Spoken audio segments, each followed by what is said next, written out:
My name is Kenny Harris. I'm from Denver, Colorado. I grew up right here on the 5 Point area. Growing up was pretty challenging. I grew up in the crack era where crack just came out. So both of my parents were addicted to the drug and were alcoholics. So growing up, we really didn't have too much. My earliest memories, it was pretty rough, you know. We was in shelters and I had to go stay with my grandparents. So it was a pretty rough childhood. So my name is Kelly Mahana. I'm originally from Southern California, East LA. My mom is Mexican and that's who I grew up with for a good portion of my life in my younger years. And I was really entrenched in like the gang culture. And then we moved to Denver when I was 12 years old. The neighborhood I grew up in is not what it used to be no more, but it was the north side back then. Yeah, so my name is Elijah Barr. I'm from Park Hill, Denver. I'm 22 years old. Growing up in Park Hill was like fun, entertaining. It like kind of made me who I am today. Pops always told me to stay out of grown folks' business, so I went and did my own thing. Well, early teens, my father passed when I was 13. I was just coming out of middle school. When he passed, things really got a little tricky for us because me and my brother were staying with my father, and we had to go stay with my grandmother. And my mom, she was still, you know, on drugs and was an alcoholic. So just growing up with my grandmother, and she only worked, she worked at Laurel Air Force Base. She only made $3.25 an hour, she told me. That's how much, that's the most she ever made. Like 300, yeah, like $3.25 an hour. So seeing that growing up, and her telling me that, it really put the focus on, that's not something I really want to do, you know.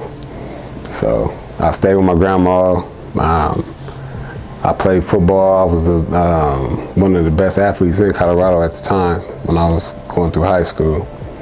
But the need for things, I took a left turn in, let's say, 9th grade. At the end of my 9th grade year, I kind of took a left turn because, you know, everybody coming to school, you know, new shoes, new clothes. And I was one of the children that really didn't have that at home. I was easily attracted to the street life. So when that door opened up, it was easy for me to jump in. And growing up, you know, part of my culture and my mom's family is the gang culture.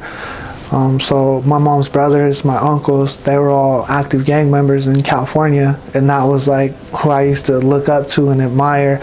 And to the rest of everyone around me, they were like gods. When people would talk about my uncles and cousins, they'd be like, "Oh, your cousin's a gangster, he's a G," you know, and it was just like they were my role models. So that was always a part of my life since my earliest memories. And then when I came to Denver, I was already wild. I had caught my first case at 10 years old in California. I stabbed someone in front of a liquor store with a Snapple bottle.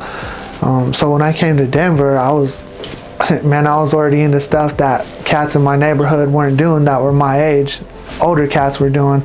So I just got involved with the older cats as soon as I got out here. And then I ended up catching like 20 more felonies total for like a couple little incidents 2 years later. At the age of 12, and I ended up going to youth corrections behind that. Around that time, I was actually like ready to move out of state. I don't necessarily like find trouble. It typically comes to me. Like I said, I stay out the way. I just pretty much stay out the way. Yeah. And so around that time, my mindset, I was in the process of actually moving out of state, getting a fresh start, trying to pretty much, I had enough money saved up to where I can just pretty much go start my new life, pretty much, leave Colorado alone. And so, long story short, pretty much, I got, somebody tried to rob me, and it didn't go so well. Oh, it didn't go too well for them? For them, yes. All right. Time, I felt like I was targeted.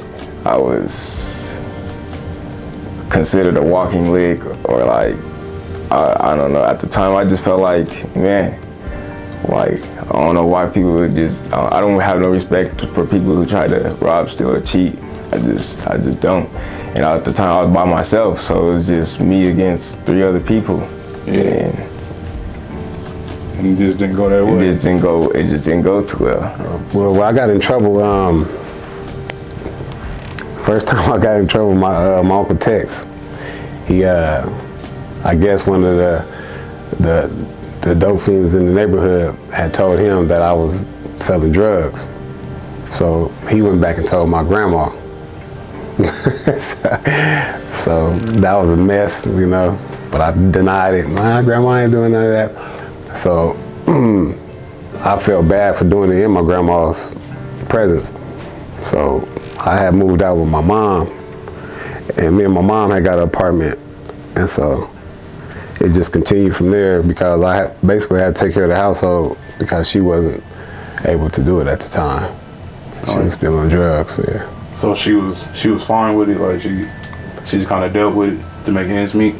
Oh, my mom? Yeah, she was fine with doing it. I mean, I can't recall being restricted to doing anything like going to school, church, none of that. You know, I wasn't obligated to do all that.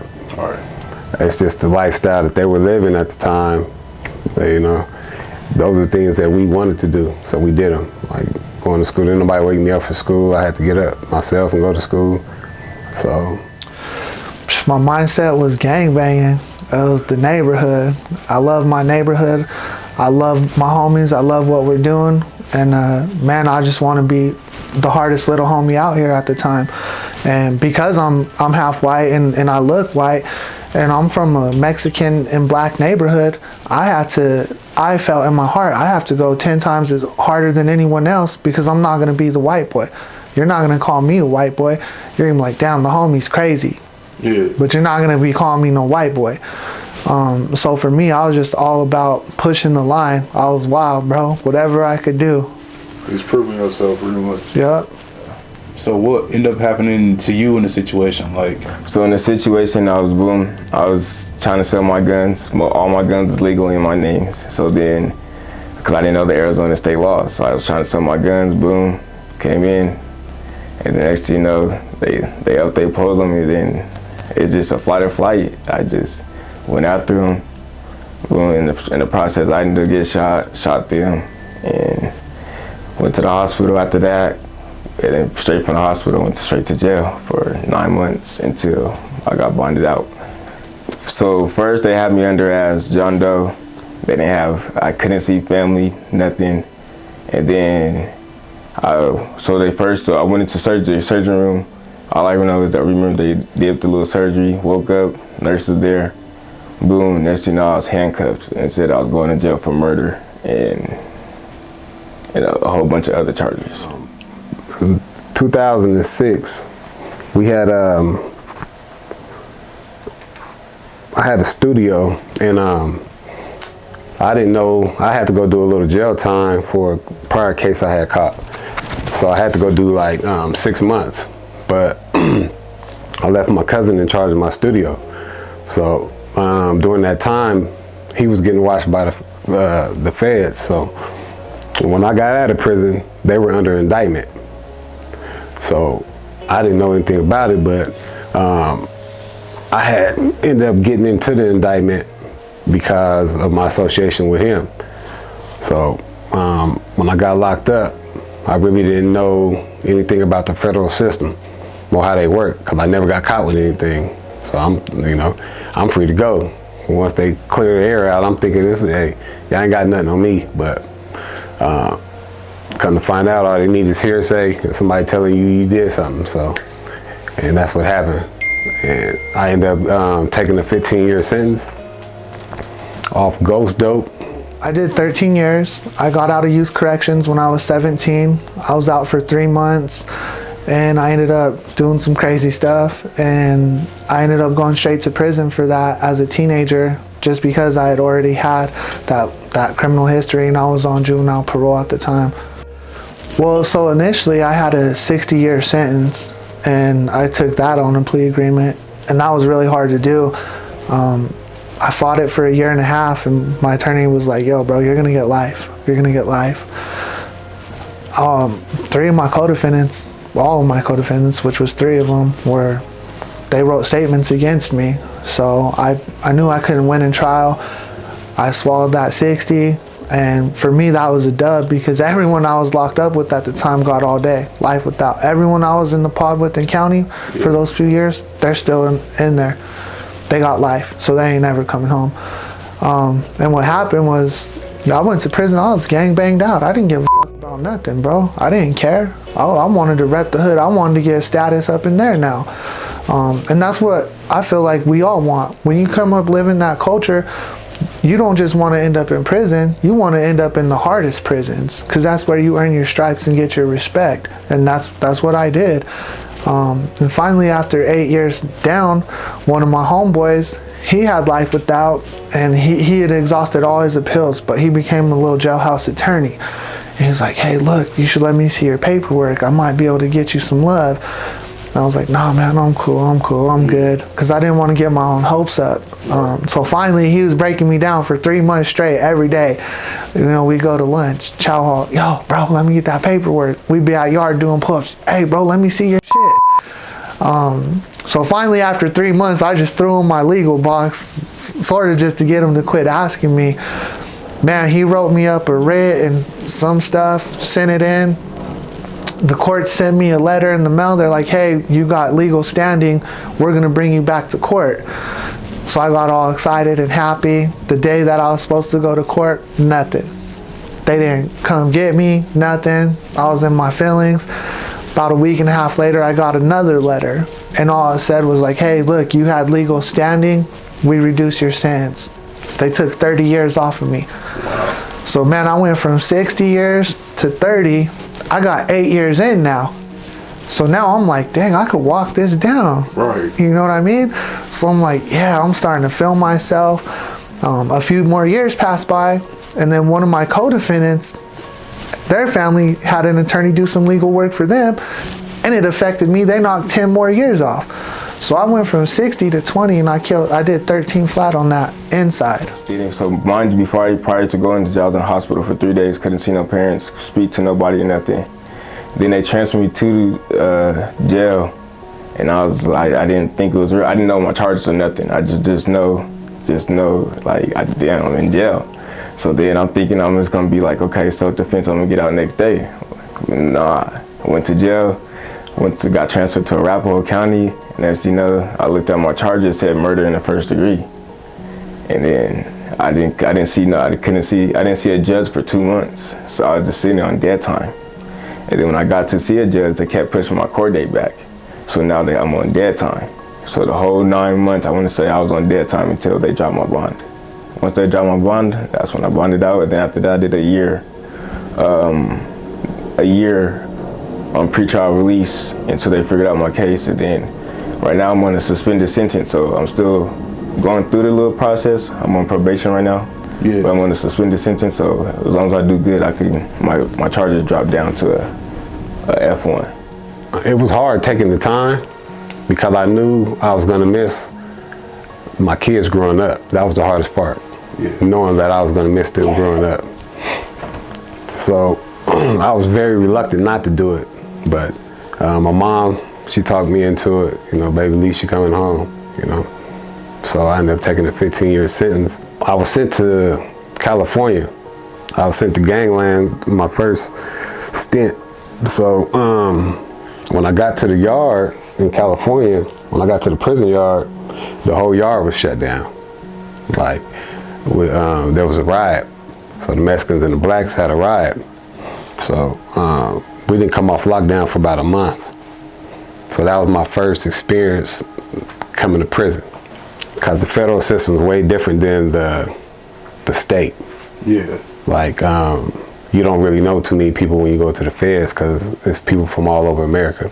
And even some not even from America. So when you're in the state, you're in jail with your peers, you know, people you grew up with sometimes, you know, people from the neighborhood, or you know of this person. But in the feds, it's totally different. It's like, you know, you're on the yard with 1,500 people, you might know 2 people. 2-3 people. Man, I just legitimately, bro, I started crying. Like, it did not feel real to me.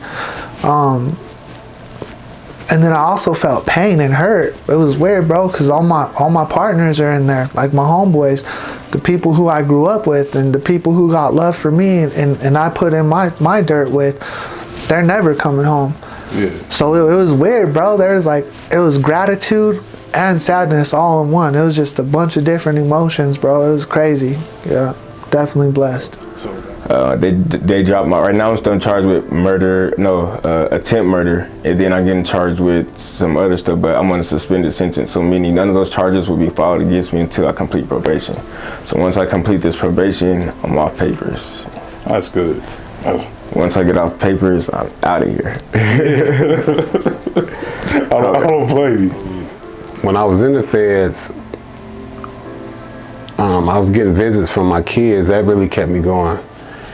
And from my family, you know.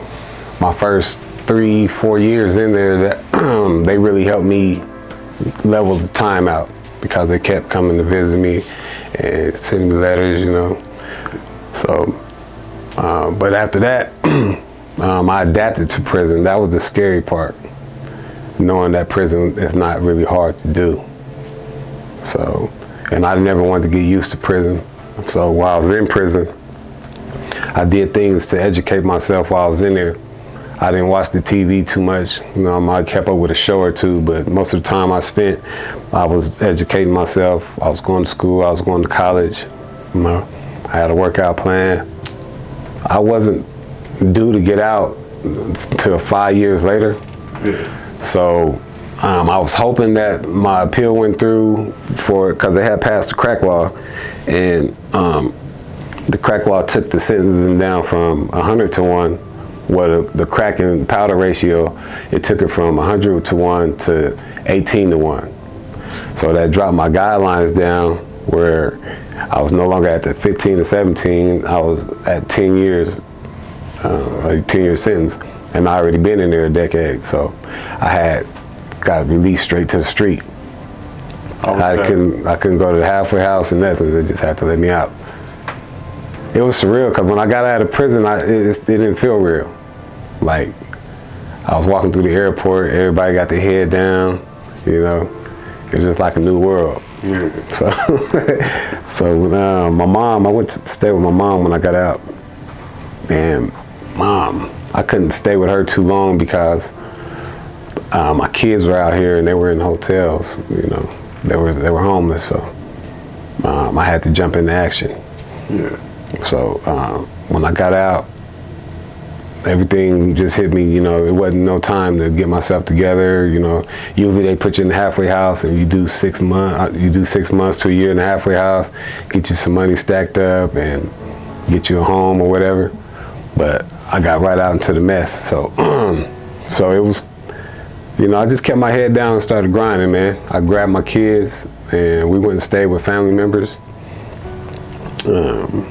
And when we couldn't stay with family members anymore, I took the kids to the shelter. We went to the Samaritan house, and then we finally got into a home, our first home, when I got out. So how'd that feel? that was great. Even though it was a small 2-bedroom apartment, man, with 8 people in it, you know. Y'all was in there. We was in there though. My only way I knew of to make money was to slang dope or kick doors, or like, you got to find a come up, a hustle. Yeah. It was never like go to college or even high school or none of that. It was like, bro, if you're trying to go that way, you're dumb and you're an idiot and you never gonna be nothing. The only way to get it is to get out here in these streets. So that leads perfect to my next question. Can you compare your mindset now to your mindset you just described back then? Yeah. So, man, nowadays, I look at these little homies out here and, you know, I got nothing but love from them, from all the hoods, because I've been where they're at. And I get so sad, because nowadays I realize, like, damn, bro, the things we glorify in our culture, in our community, like for me, the gang is my community. That's our culture. That's not that's ingrained in us. That's not just me, that's my brothers, my sisters, my cousins, my aunties, my uncles, my grandparents. That's our whole family for generations. Yeah. So it's not like, oh bro, why are you in a gang? It's like, it actually is family, and it's been around for so long.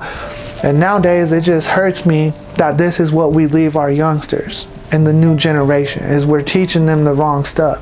We're not teaching them how to go out and get real money, legit, and create something different for themselves, their lives, and their family, so everyone doesn't always have to struggle and get killed out here or die in there. Right. So, all right, so compare yourself now after going through that experience to you before. Now and then, honestly, it changed me, because like when you in jail, you start to appreciate more stuff. Like you can't smell fresh air, you're smelling other people's breaths. You gotta shower, you gotta share showers with other people. It's like you can't eat when you want, you can't sleep when you want. So it's like it made you appreciate life a little bit more. And the fact that I almost lost mine, so it's like, I mean, I just made you appreciate life, made you want to do better and prevent those situations from ever happening again. Man, it's night and day. Before I went to prison, I wasn't aware of my mental state. I didn't know me. You know, prison gave me the opportunity to find out who I really was and enjoy who I really was, you know.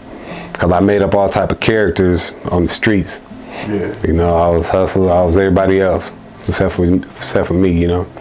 So prison gave me the opportunity to step back from the real world and got myself together. You know, I didn't waste too much time in prison. So I could say the difference is that I know myself now. I have more empathy and sympathy for people. I think about my actions a lot more now. You know, I'm just not a reactive person anymore.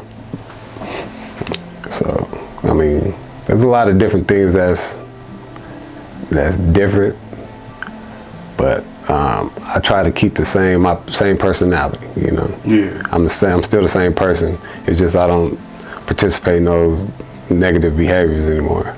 So what are you doing to help, like, make a positive change, like one person at a time?